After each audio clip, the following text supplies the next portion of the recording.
a little trip, take a little trip, take a little trip with me.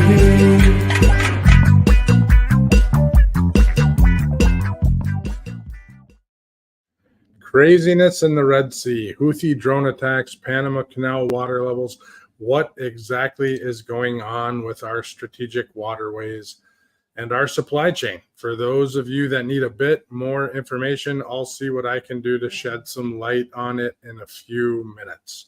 Hi, my name is Nate Johnson, and I'm the CEO and founder of GLCS and host of the Driving Forward podcast Tuesday Trip. Follow GLCS on LinkedIn for major content updates, including events and conferences. Follow Driving Forward on all major streaming content or on all major streaming platforms, including YouTube. Like, share, and comment. You can reach us at drivingforward@glcs.net. I've been on vacation the last week, and we're still on location here in San Diego. We had a great time disconnecting, although weather didn't really cooperate with us. For those people that know us, they'll find that typical for one of our vacations. With that being said, let's get into it a bit, shall we? Panama Canal traffic was down 27.5% in December 2024 over December 2015. So that's over a 8-year period that Panama Canal traffic has gone down 27.5%. Largely that has to do with water levels and a drought. But diving into that closer, December 2024 was down 4.5% over November 2024. But November, the large month over month was November 2024 from October 2024, down 21.9%. This, once again, largely due to water levels and drought. Many of the transits are one way. Once a transit is done, the return leg is going back around Cape Horn due to empty equipment or low-paying exports being, the higher-paying export being one way, the low-paying export being the other way. And so there's no need to go through Panama Canal both ways. So that's resulting in many transits only being one way. Additionally, December's decline wasn't as great due to issues in the Red Sea. So with many of the diversions happening around the Cape of Good Hope, you're seeing less traffic in the Panama Canal as well. If you're already going around the Cape of Good Hope and you're having to transit into the Pacific, there's no need to come back north to the Panama Canal as well. So they're continuing around through Cape Horn and moving into the Pacific instead of coming up through Panama Canal. So there is some reduction in traffic just from that alone as well. Container ship transits are substantially down in the Red Sea. We've seen a reduction of Red Sea container ship transits of approximately 50%.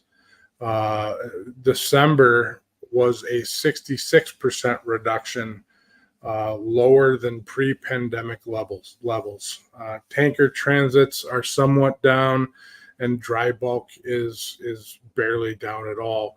And now we're speaking directly to the Red Sea transit. This is causing a need that's recently called out for more container ships. And there's very few to access. So it's not like you can call the Hertz or Avis and get more container ships. There's very few sitting around.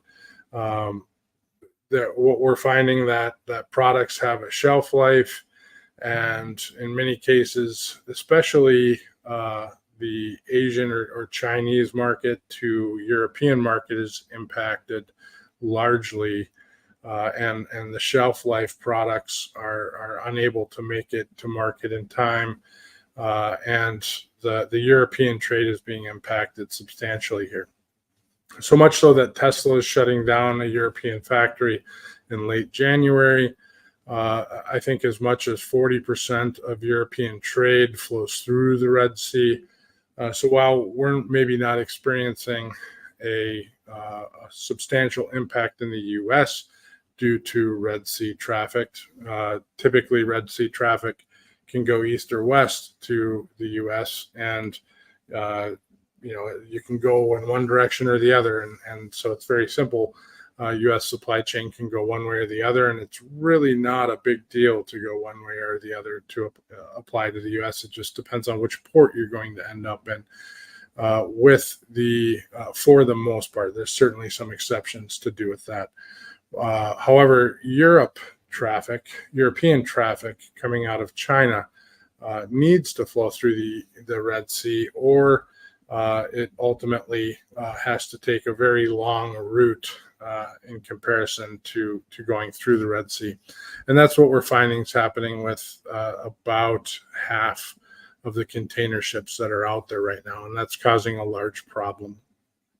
Rates have more than doubled from China to Europe and have gone up somewhat across the board. They're nowhere near pandemic levels, but they are continuing to climb. Overall, this has to do with Houthi attacks on vessels. Originally, the Houthi pirate attacks. Everyone's heard this term. This is not a new term, but to shed some light on this, Houthi, they originally had stated they were going to attack any vessel that was going to or coming from Israel.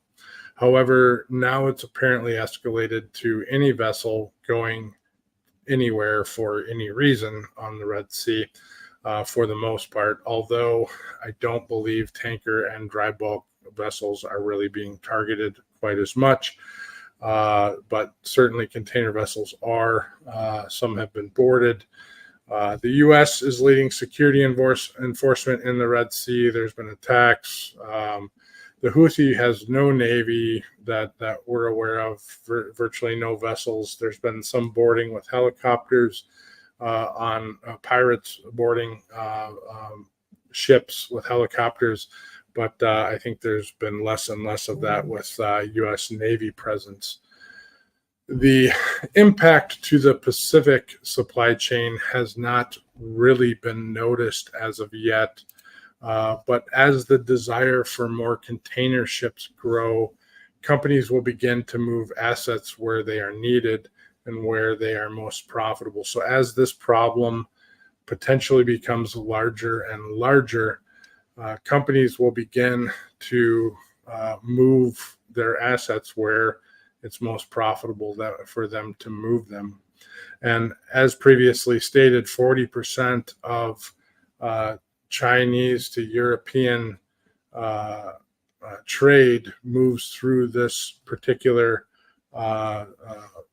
trade route, and it is slowed substantially. So the concern here is that we may see, there already is a substantial need for more ships and not a supply for any more ships. So we may see that this will cause some interesting scenarios pop up here over the next few weeks or months.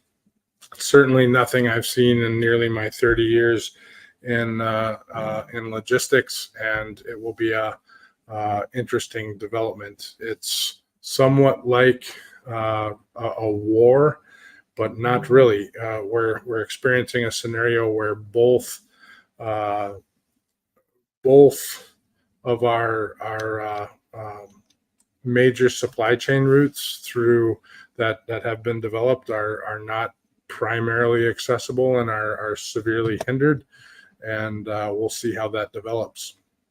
So very interesting news. I wouldn't call myself an expert on these particular subjects, but it's topics I'm watching closely, as they certainly impact, I believe, everyone, most certainly on a global level.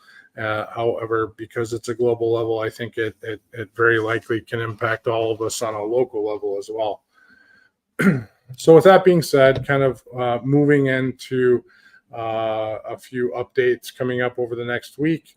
This Thursday, we have a great podcast on driving forward. We'll be discussing all things coming in transportation and logistics.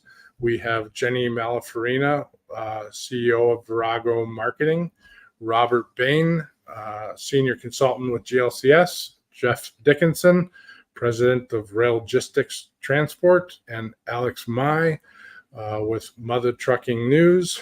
We'll be once again talking about predictions and thoughts about what will be coming up in 2024. Very excited to see what everyone has to say there.